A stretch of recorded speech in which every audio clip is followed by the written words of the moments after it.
Bonjour Diane Laine, vous venez d'animer un atelier dans le cadre du Learning Show. Cette année, le thème traité était le plaisir et la motivation. J'aimerais savoir comment vous l'avez abordé dans votre atelier.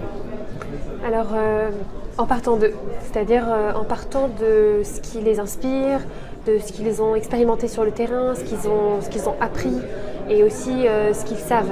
Donc en rendant les apprenants, les participants acteurs et surtout en partant de tout ce qu'ils savent et en leur permettant de le partager avec leur pairs, c'est à ce moment-là que ça réveille vraiment la motivation, l'envie de partager et du coup ils apprennent mieux aussi. Donc la manière dont j'ai transmis sur l'apprentissage entre pairs, c'est en mettant en place une session en live sur la thématique de l'apprentissage entre pairs. Et je pense qu'il faut leur demander, mais on a senti une atmosphère aussi vraiment très énergisée, très inspirée, où ils étaient pleinement acteurs.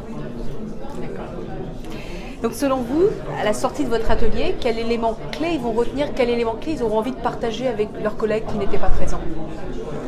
Alors je pense qu'ils sortent avec cette conviction qu'on peut apprendre très très bien des pairs et que les échanges entre pairs sont très très riches et qu'on peut créer aussi une dynamique d'apprentissage entre pairs facilement en moins de 8 minutes comme on l'a vu, où il y a tout de suite une atmosphère de bienveillance qui se crée et je pense qu'ils l'ont vécu par l'expérience et c'est avec ça que j'aimerais qu'ils ressortent. Et deuxième chose, c'est qu'avec la conviction et les capacités de eux-mêmes devenir facilitateurs d'apprentissage entre pairs dans leur propre communauté, dans leur équipe, dans leur département, voire même dans un cadre personnel.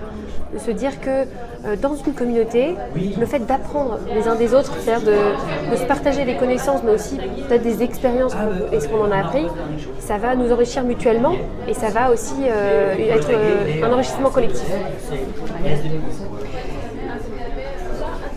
Si vous deviez résumer le Learning Show en un mot, quel serait ce mot? Je pense que ce serait expérience. J'ai été très touchée par la possibilité de créer un WAP, c'est comme ça qu'on l'appelle dans notre jargon, de manière avec tout le cadre et l'environnement qu'il me fallait.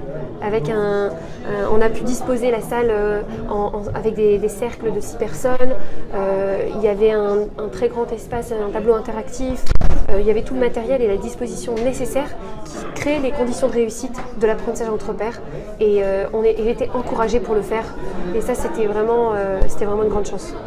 Merci beaucoup.